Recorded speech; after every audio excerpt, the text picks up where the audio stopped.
Boa tarde a todos, eu sou Betânia, sou residente do Serviço de Ginecologia e Obstetrícia do Hospital das Clínicas da UFMG, e para a apresentação desse artigo eu fui orientado pelo professor Gabriel Ozanon. Esse artigo é um artigo que saiu agora em 2019 na Contraception e fala justamente sobre a testagem RH e a realização da imunoglobulina anti-D no aborto precoce. É uma recomendação do Comitê de Políticas Clínicas da Federação Nacional do Aborto. Pode passar para o próximo, Mário. Bom, o aborto precoce, então, é aquele aborto que acontece antes das 12 semanas, né? Ele tem se tornado cada vez mais comum e muitas vezes ele acontece fora das clínicas tradicionais e cada vez mais isso vai se tornar comum, uma vez com o avanço da telemedicina e da facilidade da automedicação que a gente encontra no mercado e é uma realidade, né? Então, muitas vezes esses abortos são realizados fora de consultório médico especializado e a gente não tem a realização dos exames ideais. Próximo. Pode passar para o próximo, isso. Em 2019, a Sociedade de Planejamento Familiar, o Colégio Americano de Obstetrícia e Ginecologia e a Sociedade Canadense de Obstetrícia e Ginecologia passaram a recomendar que todas as mulheres anti-RH, RHD negativas, recebessem a imunoglobulina anti-D após uma indução de aborto, independente da idade gestacional ou do tipo de procedimento realizado. O que a gente não tem muito claro é a respeito de quando isso deve ser feito. Se é na gestação inicial, a idade gestacional ideal e quando a gente faz isso, quando o aborto é aspirativo ou quando o aborto é medicamentoso. A gente vai ver ao longo dessa apresentação que são muito conflitantes as opiniões a respeito desse assunto, a despeito desse slide que mostra as várias opiniões que esse artigo elencou. Uma delas é da OMS, que recomenda que a administração da imunoglobulina anti-RH deve ser feita quando é fácil a gente conseguir essa imunoglobulina e quando é prevalente o RH negativo. E, em contrapartida, ela não recomenda que seja, não é um requisito que a gente teste o RH em nenhum cenário, em aborto em nenhum cenário. Já as diretrizes holandesas não recomendam que a gente teste o anti-RH em uma idade gestacional inferior a 49 semanas. O Comitê Britânico não recomenda o tratamento de aborto espontâneo completo antes das 12 semanas e recomenda o tratamento quando há uma interrupção da gestação terapêutica da gravidez, independente da idade gestacional. As diretrizes dinamarquesas, elas afirmam que a imunoglobulina anti-D de rotina não é necessária em gestações menores de 8 semanas. Já o Comitê Sueco de Saúde e Bem-Estar, desde 97, já não recomendava o uso da imunoglobulina no aborto espontâneo ou medicamentoso precoce. O que, mais uma vez, ressalta a falta de evidências e clareza que a gente tem a respeito desse assunto. As evidências sobre hemorragia materno-fetal no início da gravidez, que sustentam a testagem e o tratamento de RH, são baseadas em estudos antigos, com idade gestacional muitas vezes incerta, com métodos desatualizados de aborto e muitas vezes baseadas nesse teste de Klauer-Beck, que é um teste difícil, artesanal, que muitas vezes não evidencia, não está muito facilmente disponível, na verdade. E muitos desses estudos não têm um segmento a longo prazo dessas pacientes, para verificação do futuro obstétrico delas e se desenvolveram ou não o anticorpo anti-RH, né? O único ensaio clínico que a gente tem a esse respeito, ele analisou 57 pacientes que eram RH negativas e os parceiros positivos, com perdas precoces, né, no primeiro trimestre.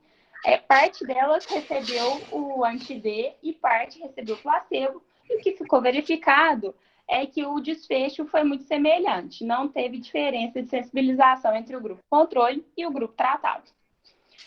como tudo na vida, é uma balança, né? Eu não tô falando próximo, é uma balança. E a gente tem prós e contras, né?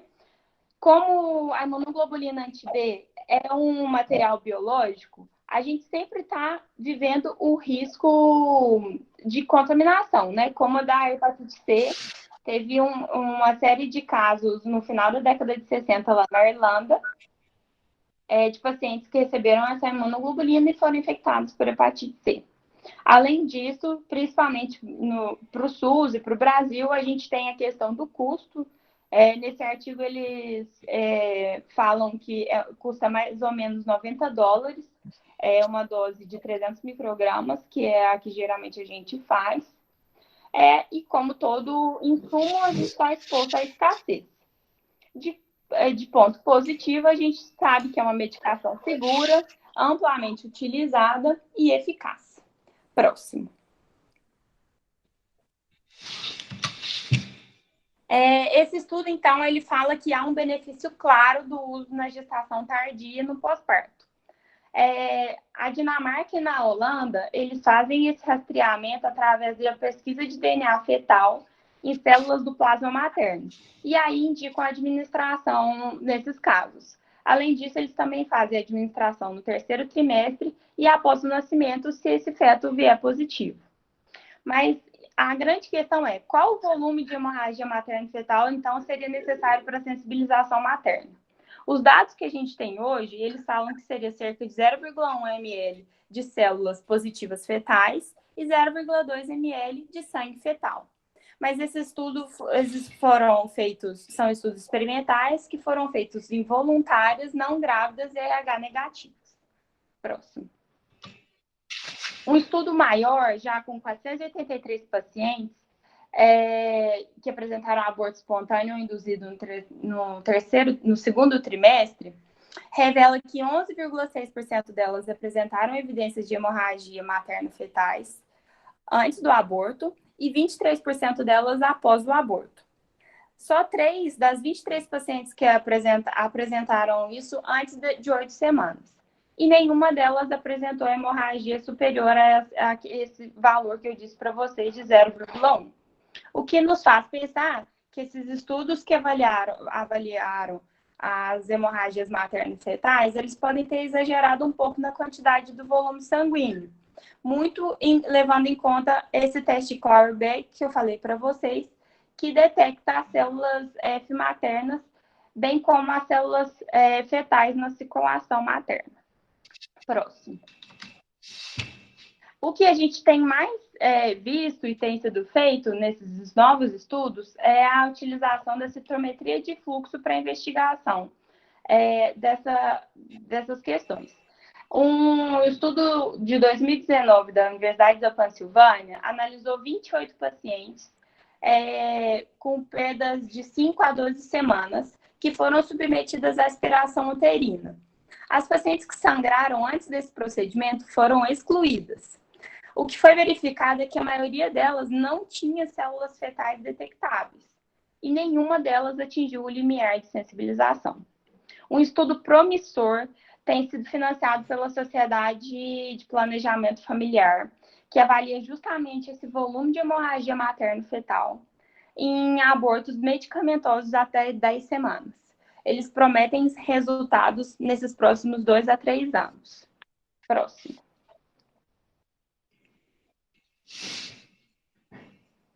A Holanda é um país que se destaca nesse sentido e eles têm dados epidemiológicos mais robustos que apoiam uma política de não testagem precoce e administração de imunoglobulina anti-D no início da gravidez.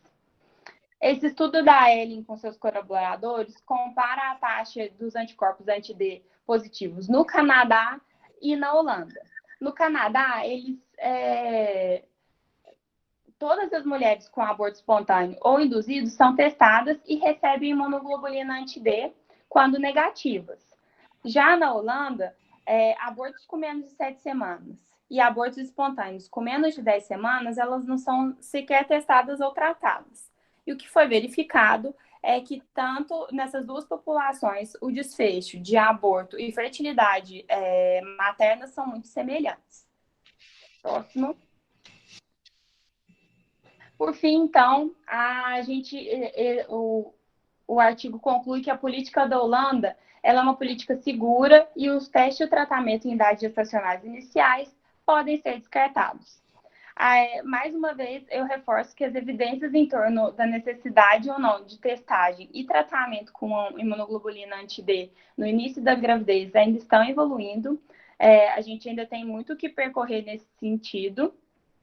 Existem poucas evidências para apoiar as ideias de testagem e tratamento da gestação,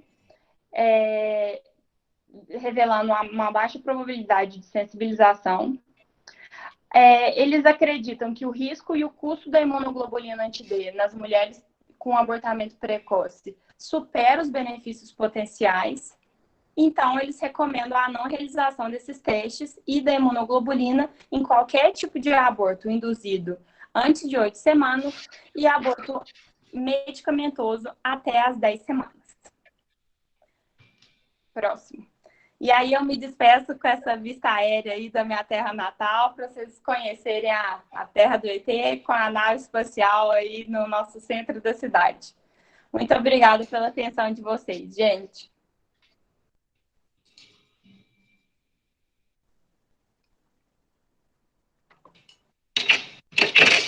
Obrigado, Betânia. Eu vou convidar, então, agora o professor Gabriel para fazer seus comentários e a doutora Luciana também. Eu já vi que você entrou aí, Luciana, tudo bem? Então, Gabriel, se você quiser fazer seus comentários a respeito do artigo, pode fazer.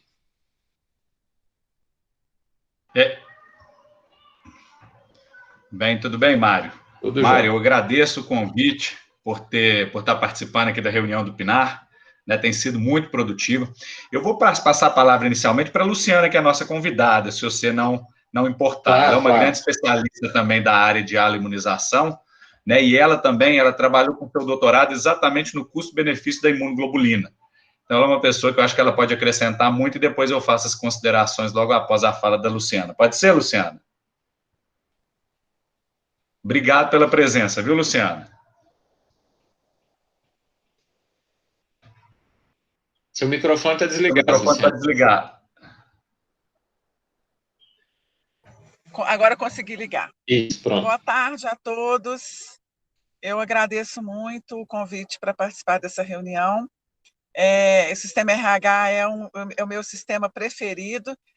Eu e o Mário já até escrevemos um artigo de revisão sobre a imunoprofilaxia RH, né, Mário? Você lembra?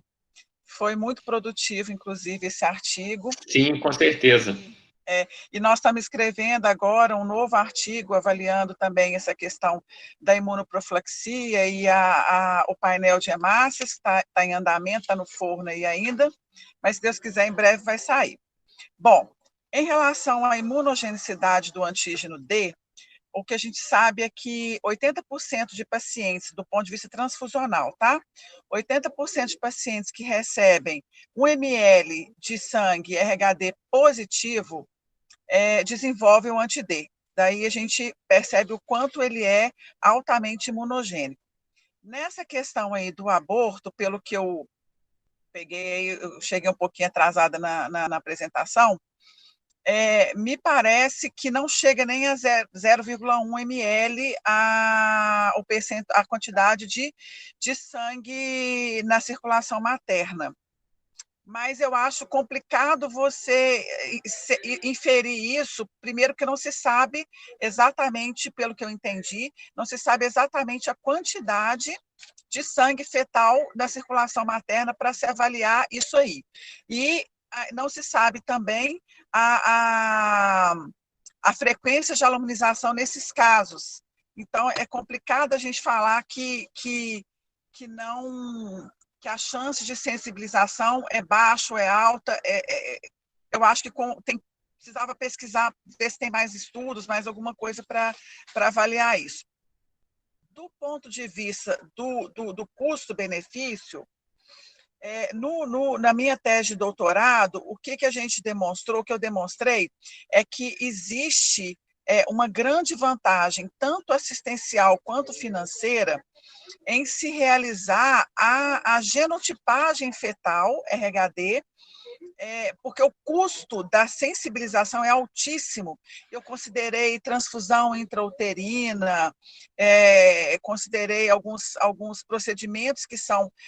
Eu não considerei amplamente tudo que acontece após uma sensibilização, mas eu peguei alguns aspectos, alguns pontos para colocar em cálculos financeiros mesmo, e demonstrar que a prevenção sai muito mais barata do que o tratamento depois. No meu caso, a prevenção que eu estava dizendo aí era da genotipagem fetal, para se avaliar a necessidade de administrar a imunoprofilaxia antinatal, juntamente com a imunoprofilaxia pós-natal. Então, foge um pouco aí do escopo do que está sendo discutido aqui, que é no caso de aborto. Mas o que eu posso trazer de contribuição é que o antidele é altamente imunogênico. Outro aspecto é a questão do custo depois de uma sensibilização dessa gestante é altíssimo. E comentando sobre o artigo da imunoprofilaxia, de revisão, não se comenta mais sobre casos de contaminação por conta de imunoprofilaxia RHD+, apesar dessa imunoprofilaxia, desse soro anti-D exógeno ser de origem policlonal, não se fala mais em contaminação. Isso, eu acredito que isso não aconteça mais, porque isso nem é mais comentado. Em relação ao custo e eu vou falar da desvantagem, né, de se utilizar a imunoprofilaxia. Do ponto de vista de custo, todo mundo concorda que é um custo alto, e do ponto de vista de se ter acesso a essa imunoprofilaxia, já naquele artigo, já há bastante tempo atrás, a gente já comentava que, por ser de origem policlonal, o acesso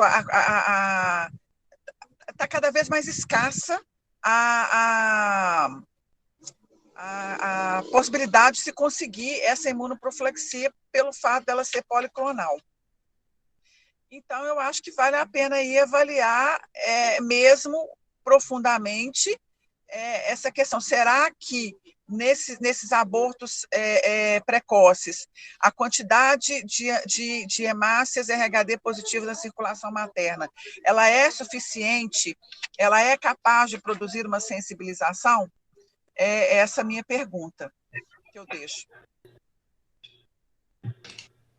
Pois é, Luciana, o ponto é esse mesmo. Já que a imunoglobulina ela é rara e preciosa, será que vale a pena a gente gastar imunoglobulina com um aborto onde a chance de sensibilização ela é muito pequena, né? Porque abaixo de 8 semanas, pelo que a gente viu, a chance de ter uma transfusão com mais de 0,1 ml de sangue fetal passando para a mãe, ela é muito baixa.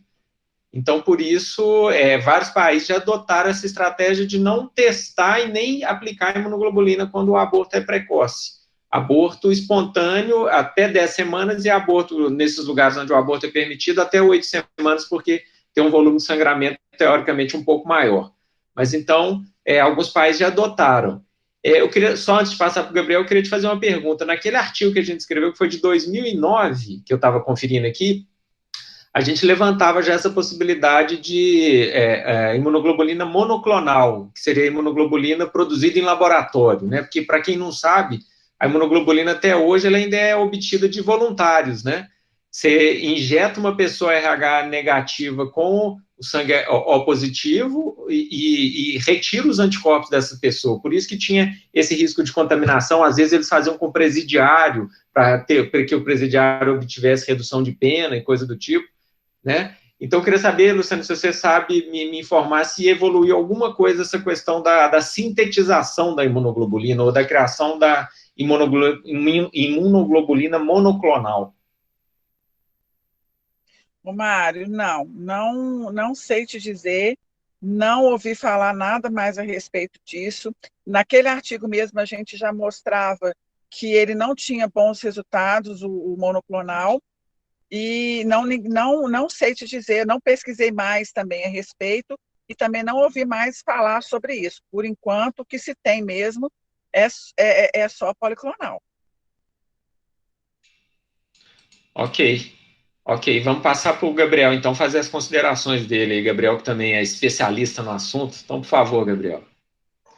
Oi, Mário, está conseguindo me ouvir agora menos pior? Perfeitamente, pode falar. Então tá bom.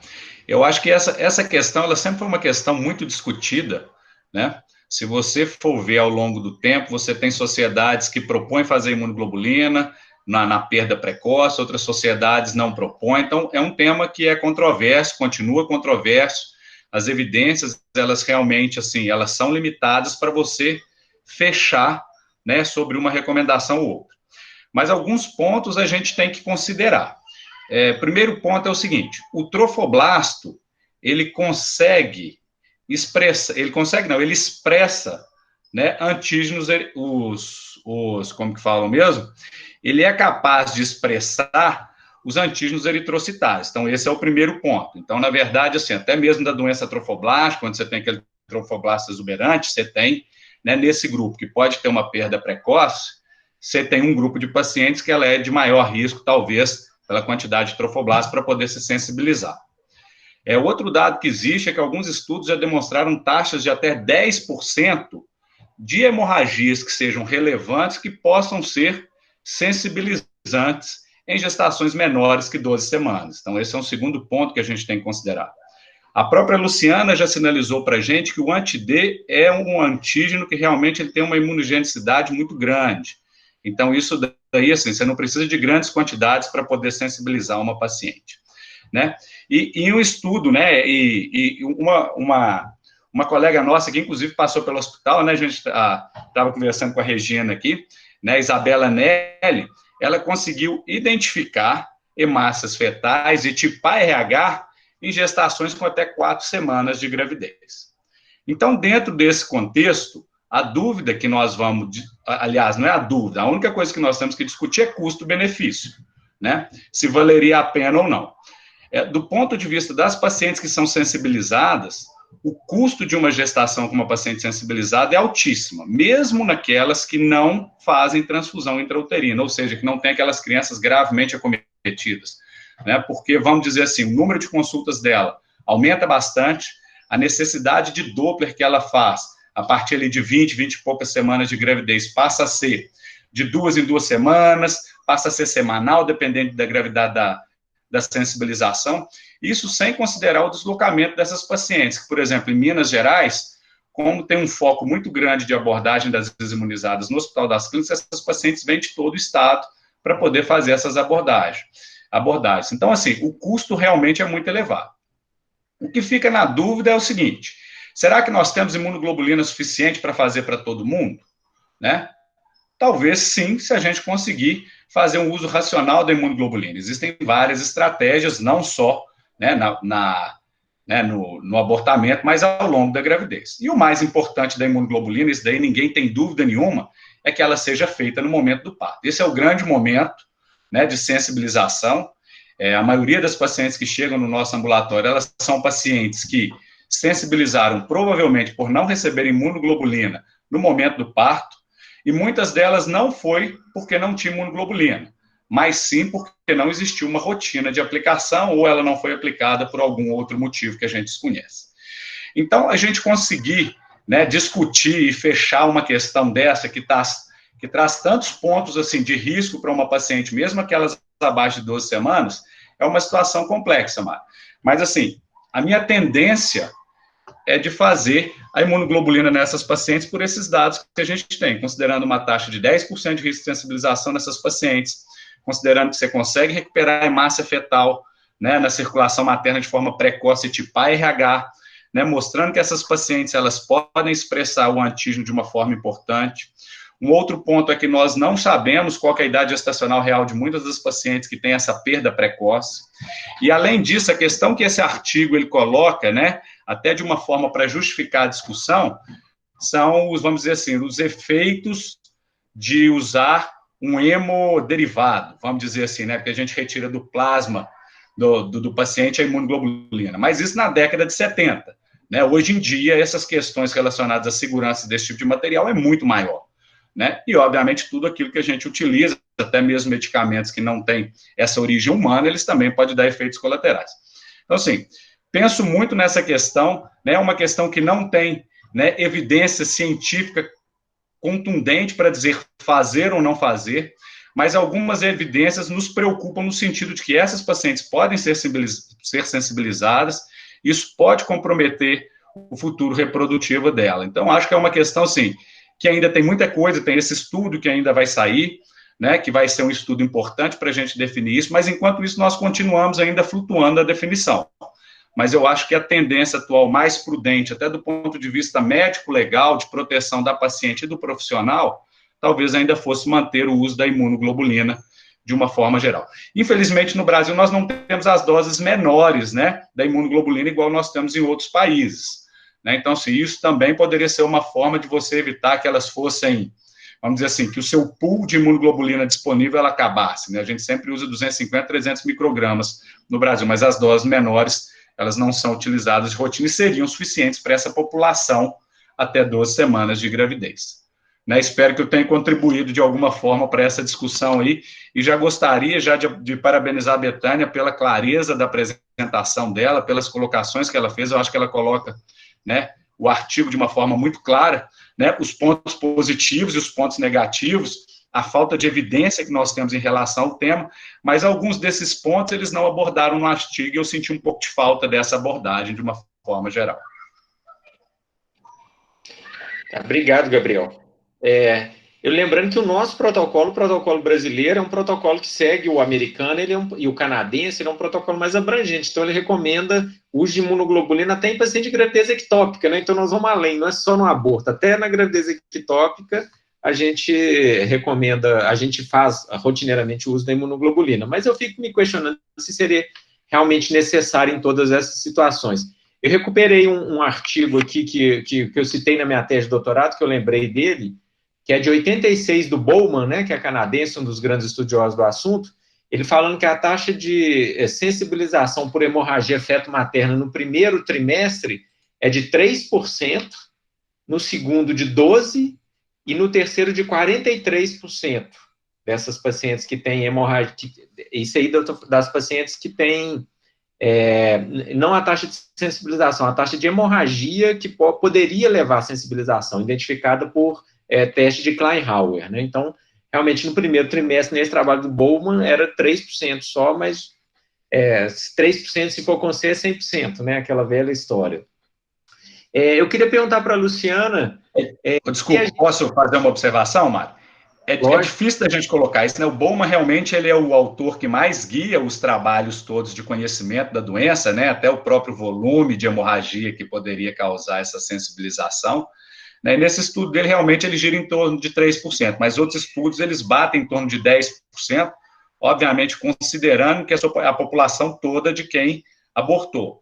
Se a gente for parar, que seria, vamos dizer assim, 15% da nossa população de paciente RH negativo, 15% a 16%, nós teríamos uma chance aí, né, de 1,6%, né, quase 2% de pacientes que poderiam se sensibilizar se tivessem essas hemorragias, né, sendo RH negativo. Então, assim, realmente é uma situação que nós ainda não temos resposta, né, Mari? A gente fica um pouco apertado, porque a imunoglobulina realmente ela é cara, a imunoglobulina realmente não é um produto que você vai utilizar de uma forma assim, ó, né, é tranquilíssimo, vamos usar, porque não, pelo custo, né, por ser de origem humana também, de certa forma, mas, por outro lado, também a gente fica pensando se uma paciente se sensibiliza num evento desse, é muito ruim, né?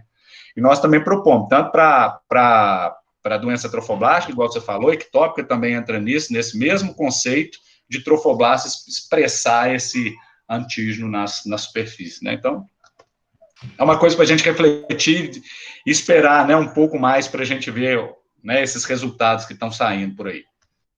Eu queria perguntar para a Luciana, que entende mais de laboratório aí que nós, a gente tem disponível, Luciana, facilmente, ou pelo menos aí no Hemominas, a citometria de fluxo para ver volume de hemorragia? Não, Mário, infelizmente a gente não tem essa condição de atender. A Hemominas não tem condição de fazer esse teste para avaliar a hemorragia, o citometria de fluxo. Porque o teste de Klein-Hauer é um teste mais artesanal, né? Que é leitura, coloração de núcleo de hemácia e leitura em lâmina. Então, isso aí qualquer laboratório faria, mas não é uma coisa que faz parte da rotina dos Não, laboratórios. não, e é muito pouco sensível, é muito pouco confiável. A citometria de fluxo seria o melhor, mas a gente, na Hemominas, a gente não tem condição de fazer. Pois é, mas pelo menos se a gente fizer um projeto de pesquisa, tem o aparelho disponível? Esse aparelho, ele tinha, eu não sei se ele ainda está disponível, porque não é no meu laboratório, é um laboratório de hematologia. Eu posso Ok. procurar saber se a gente poderia tentar fazer isso lá. Mas no HC tem mais condição de fazer do que lá na Hemominas, não? Não sei, teria que ver lá no laboratório, Ma, com o pessoal do Mário, laboratório. A professora Lamanda quer fazer uma pergunta. Mário, ô Mário, Diga, professora. eu tô aqui assim, achando muito interessante a discussão, e eu queria começar pelo final, pela sua pergunta. A sua pergunta da citometria de fluxo é uma pergunta muito pertinente, porque até o que eu queria propor, porque no HC a gente tem laboratórios que têm citometria de fluxo.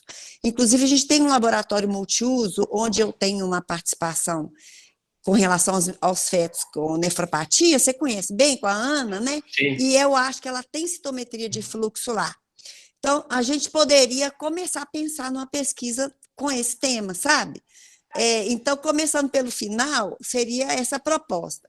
Agora, segundo, um pequeno comentário, assim, que eu acho, assim, na minha opinião, humildemente, nós temos que ver esse artigo, um artigo muito interessante. Se você for ver bem, é um artigo elaborado por um conjunto de experts de países desenvolvidos, né, países ricos.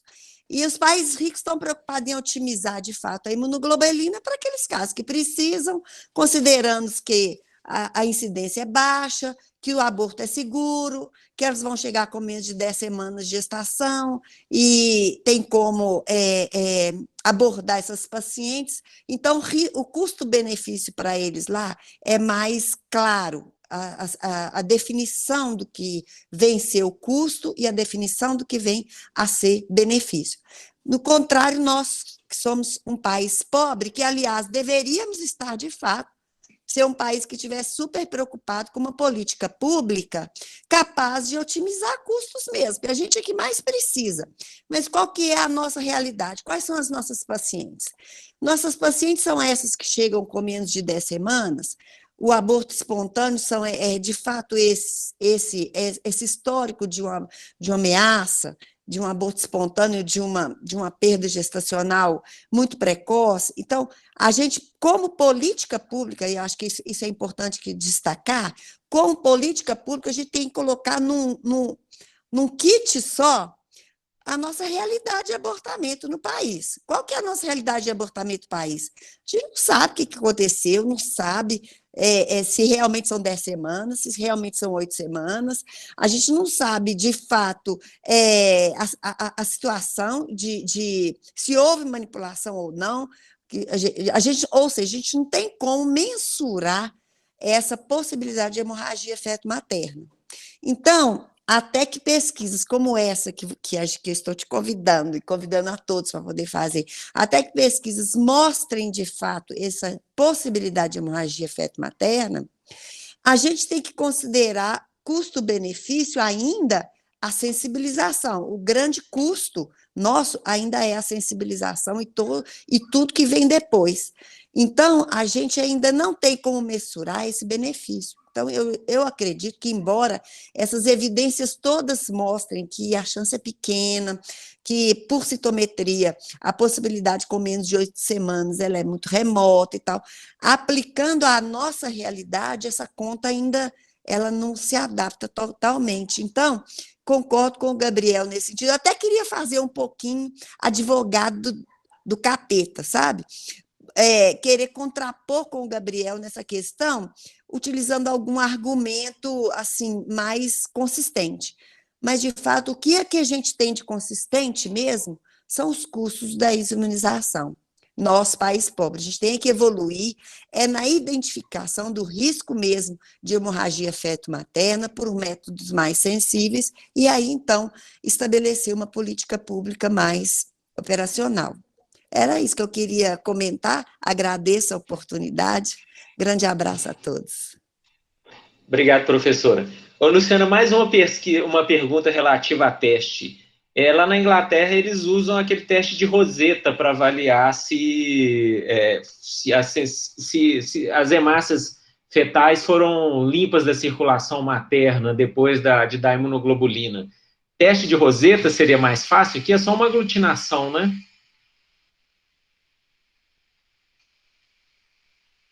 O Mário, não conheço nada sobre esse teste.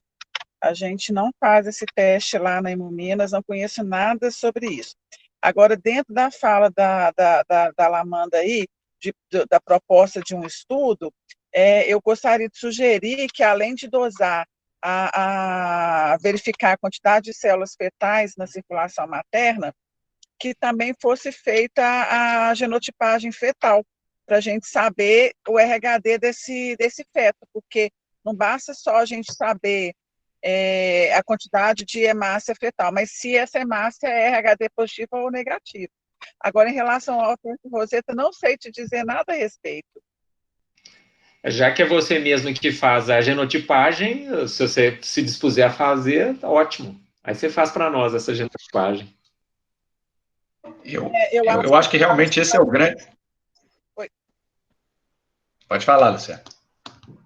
Não, eu acho que a gente, né, já poderia aproveitar o projeto para já, além de identificar volume, também identificar a tipagem RHD fetal também, porque isso vai contribuir mais para frente para a gente tirar mais conclusões e fazer até extrapolar esse projeto para mais alguma outra tese, alguma outra pergunta que você queira fazer, né? Só para aproveitar mesmo o momento do projeto. Ô, Luciana, e numa idade gestacional tão precoce assim, seria possível fazer genotipagem? Com 6, 7 semanas? Pois é. No meu projeto de mestrado, a gente conseguiu ver a partir de 5 a 6 semanas, se eu não me engano. Mas eu tenho que olhar isso com mais calma, porque eu não tenho muita certeza. Mas eu acredito que a partir de 6 semanas a gente conseguiria sim. Mas eu não tenho certeza para te falar agora, para te afirmar. Ok. Mário. Gabriel, Mário. A professora Regina, que está do lado da gestão agora, mais do lado da gestão também. Pode falar, professora Regina. Olha só, a Lamanda falou muito bem essa questão do custo-benefício, né? Mas eu acho que a gente tem que tomar muito cuidado quando fazer os recortes para a nossa realidade, porque esses estudos, eles vêm dentro de uma população e uma realidade totalmente diferente da nossa, né? Então, eu coloquei aqui no chat, lá eles trabalham com os abortamentos espontâneos e os abortamentos induzidos, que foram induzidos de forma segura, né? Essa não é a nossa realidade, né? Nós não temos como identificar numa mulher que chega com abortamento incompleto, que idade gestacional ela estava, né? Qual foi o abortamento espontâneo e qual o método utilizou, né? A própria legislação inibe que essa informação seja dada, né? E não acontece lá fora, né? Nesses países que fazem esses estudos, então, por exemplo, o próprio artigo do Bowman, né, faz de gravidez que evolui sem outras intercorrências, né? Os abortamentos lá, a mulher quer abortar porque esse mês não é legal, né? Ela vai no mesmo serviço que ela vai ter o parto, ela vai na mesma instituição e de forma absolutamente segura tem a interrupção dela garantida, né, frequentemente com métodos de baixíssima invasividade, né, aspiração, né, fazem aspiração, né, agora, essa não é a nossa realidade, então eu acho que, por mais que esses estudos, né, avancem, né, nós não podemos aplicá-los na nossa população, porque a nossa população é uma população com uma taxa, né, muito grande de abortamentos voluntários, de forma insegura, que vão se completar na instituição e nós não vamos ter como identificar isso, né? Então, eu acho que, infelizmente, a hora que o custo, né, nessa situação, eu acho que não há como fazer uma relação custo-benefício dentro da nossa realidade, né? A outra questão da genotipagem, né, a Luciana trabalhou com isso também, mas a Isabela fez lá em Campinas, né, ela fez genotipagem RH em Campinas, foi no mestrado dela, né, e ela, como o Gabriel comentou, né, 4 semanas ela já identificou, e era 4 semanas mesmo, por quê? Porque era mulher de fertilização in vitro, tá? Então, não era uma 4 semanas que eu acho que foi mês passado, não. Era porque era gravidez que tinha a certeza, né, da idade clínica, né, de suposta menorreia, porque tinha certeza do momento da transferência do embrião. Né? Então, a genotipagem, sim, né? E, na realidade, para a genotipagem de RH, a gente precisa de pouco DNA, né? Porque quando a gente vai fazer testes maiores, né, aí eu preciso de uma quantidade maior de DNA, e aí o tempo da gravidez é importante, né? Mas a circulação materno-fetal, ela já vai estar presente ali, a partir do trofoblasto nidou, né? Ele expressa, como o Gabriel disse, e aí você vai ter. A quantidade que é diferente. Então, por exemplo, quando a gente está falando de usar biologia molecular para fazer detecção, por exemplo, e análise cromossômica, né, NIPT teste, aí não, aí eu preciso de uma quantidade de DNA livre grande, né? Não é o que a gente precisa aqui, né? Molecularmente é mais simples, então quantidade pequena dá, né? Então, também a Isabela conseguiu, né, na época do mestrado dela, a partir de 4 semanas, e em gravidezes muito bem datadas, porque, como eu comentei, era difícil, né? Então, eu acho que, na realidade, do ponto de vista de saúde pública e imunização, né, nós estamos precisando, na realidade, aumentar o gasto com a imunoglobulina, né?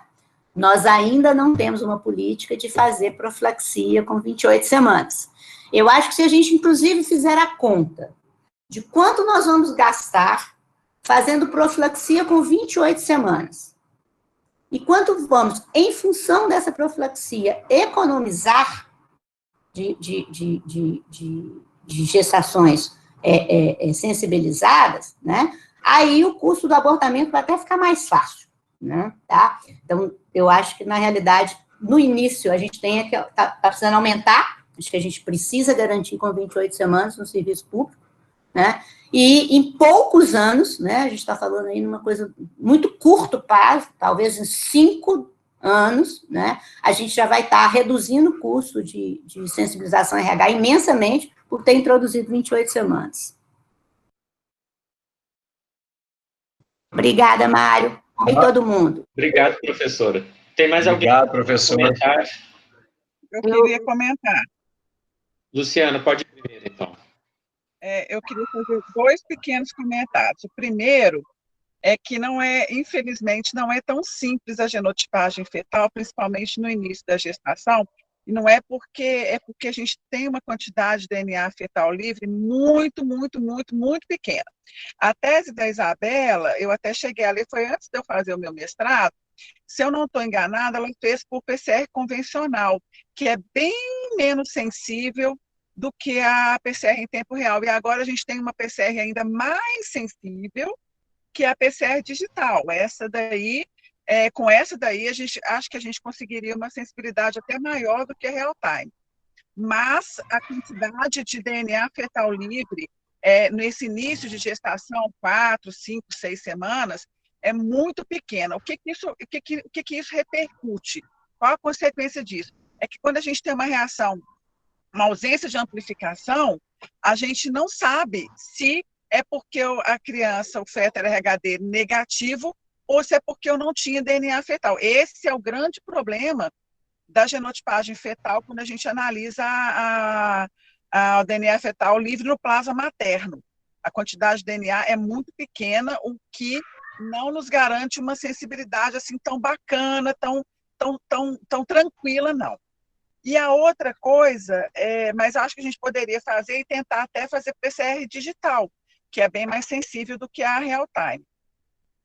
E a outra coisa que eu queria pontuar também é que na minha tese, eu não falei, como a Regina acabou de falar aí, eu não falei especificamente sobre avaliando a imunoprofilexia, mas indiretamente sim, porque o objetivo era dizer o seguinte: se fizer a genotipagem fetal e constatar que o feto é RHD positivo, e então administrar a imunoprofilaxia com 28 semanas, é muito mais efetivo, muito mais eficaz, muito mais barato, muito mais custo-benefício do que não se administrar. Então, indiretamente, foi o que eu falei na tese, porque o custo com essa sensibilização é infinitamente maior do que a imunoprofilexia com 28 semanas.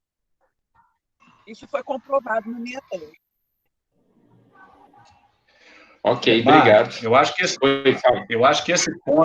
esse ponto dessa discussão que a gente faz vai muito em convergência dessa possibilidade de nós usarmos a genotipagem, porque ela racionaliza muito o uso de imunoglobulina, e até mesmo para as pacientes que são sensibilizadas e que são têm exclusivamente um antígeno anti-D, eles poderiam ser muito úteis, porque aí a sua propedêutica numa paciente RH negativo com anti-D positivo e uma criança RH negativo pelo exame, basicamente essa paciente volta à propedêutica habitual da gravidez, né, e aí, na verdade, o custo cai muito. Então, talvez o nosso raciocínio para um país que tem essas condições tão adversas dentro do contexto do abortamento, seria muito mais fazer um trabalho realmente de uso da genotipagem para racionalizar o uso da imunoglobulina. E aí não é só no abortamento, não. Aí é durante a gravidez, poderia viabilizar a imunoglobulina com 28 semanas nasquelas pacientes que realmente precisassem, né? E lembrando que quem faz imunoglobulina na 28ª semana tem que fazer de novo no parto. Uma coisa não exclui a outra.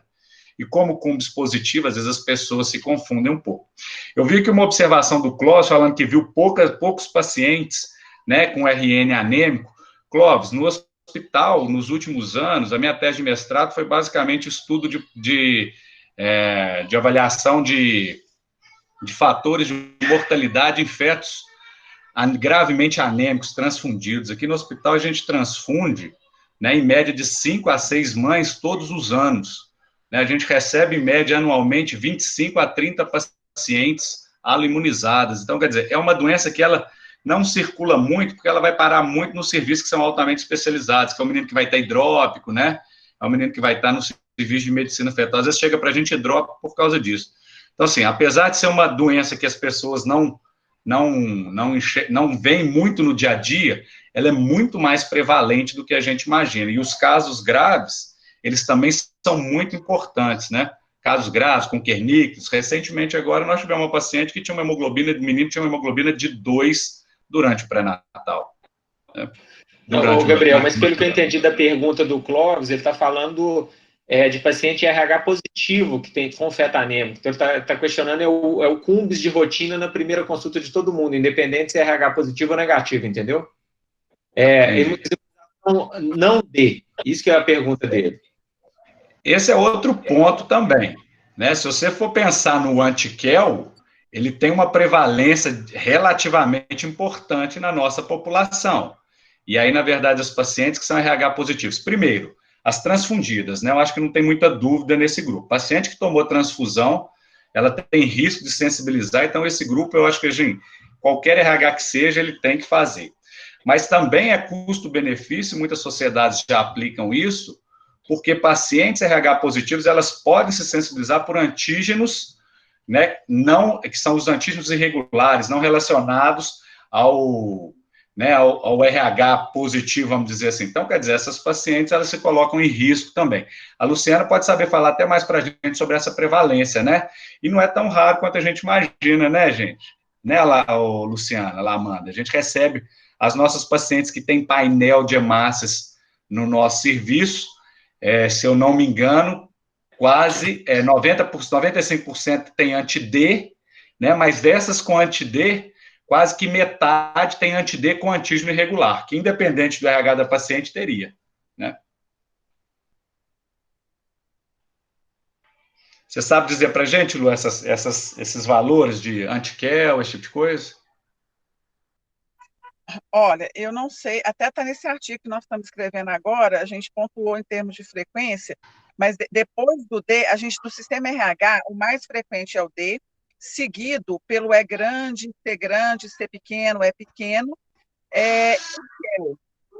então, uma das coisas que a gente está pontuando lá é que é justamente a necessidade de se fazer um CUMBS indireto, pelo menos uma vez em gestantes RHD positivo, porque, se você for parar para pensar, são 39 sistemas de grupo sanguíneo, com mais ou menos 350 antígenos aí dentro desses sistemas, então existe uma chance grande de uma gestante de RHD positivo desenvolver um anticorpo irregular, seja por transfusão, seja por gestações prévias. Então, eu defendo, e é um teste muito barato, muito simples de ser feito, um CUMBS indireto é simples e barato, que poderia ser feito. E a partir do momento que se detecta esses anticorpos, por exemplo, o anti-Diego A, não é infrequente a gente encontrar anti-Diego A, que provoca uma doença, pode provocar uma doença hemolítica perinatal severa.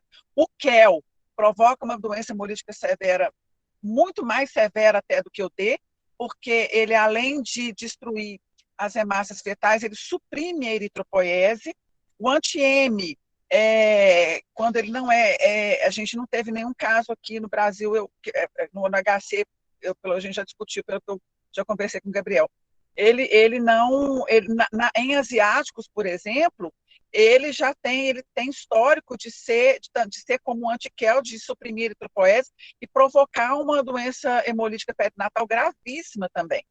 Então, eu acho que, do ponto de vista de custo-benefício, é super válido fazer um CUMBS indireto para toda gestante, por ser um teste fácil, rápido, barato, e uma vez que se detecta um anticorpo, a gente pode fazer a fenotipagem paterna, se for o caso, para a gente avaliar o risco da criança ter o antígeno, e então já começar a ter um acompanhamento mais precoce dessas gestantes. Ô, Mário, ok. Como eu estou por conta de fazer, eu agora só faço conta, conta agora é o que eu mais faço agora. A gente tem discutido a questão de imunoglobulina, eu coloquei aí, não sei se a Luciana viu, tenho utilizado muito a tese dela para discutir na assistência farmacêutica no Estado a questão da imunoglobulina profilática, né? Eu tenho mostrado quanto custa tratar as crianças sensibilizadas e quanto custaria evitar que elas existissem, né? Então, eu tenho usado muito os dados da tese dela, e aí, em função do CUMBS também, né, eu andei fazendo aí umas contas e tal, e o que eu vi na literatura, né, é que na população brasileira, o antígeno QEL, a prevalência dele, é em torno de 5 a 5,5%, tá? Eu estou com esse dado novinho, porque nós estamos mexendo aí numa carteira de alto risco, aí estou com os números novinhos na minha cabeça, né? Então, o que a gente achou publicado na população brasileira do antígeno QEL não é tão raro, não. Ele é 5 a 5,5% da população, né? E aí, como a Luciana chamou, ele é o inferno, né? E é o inferno na terapêutica, porque a agulha tem que ser o tratamento, né? A questão de velocidade sistólica de cerebral média não dá certo para o KEL por causa desse mecanismo que a Luciana chamou a atenção, né? Por causa desse mecanismo que a Luciana chamou a atenção. Mas eu continuo achando que vale a pena, sim, o cúmbice indireto em toda a população, né? Porque isso não impacta em custo nada e é uma população que vai ter um comprometimento muito grave se a gente deixar, né? Podemos identificar. Ok. A Nina quer fazer uma pergunta, Nina? Quero, professor. Obrigada. Parabenizar primeiro a Betânia, deixa eu ligar a câmera, pela apresentação, aula muito boa, os comentários também. E eu estava, inclusive, conversando esse assunto da profilaxia com a Clarice, a outra R1, e a gente estava discutindo sobre a dose de imunoglobulina para gestação múltipla, se a gente estava questionando se existe alguma uma dose específica para essas gestantes no pós-parto, e aí eu pensei também se haveria alguma dose específica no caso de abortamento de gestação múltipla. A dose seria a mesma ou alguma dose maior? Essa dose de 300 microgramas que a gente dá, Nina, ela é suficiente para suprimir uma hemorragia de mais ou menos 25 a 30 ml de sangue fetal na circulação materna, que é uma dose que vai ser, em 99% das vezes, ela vai ser inferior, essa hemorragia vai ser inferior a esses valores. Então, para uma gestação simples, em 99% das vezes, essa dose vai ser adequada.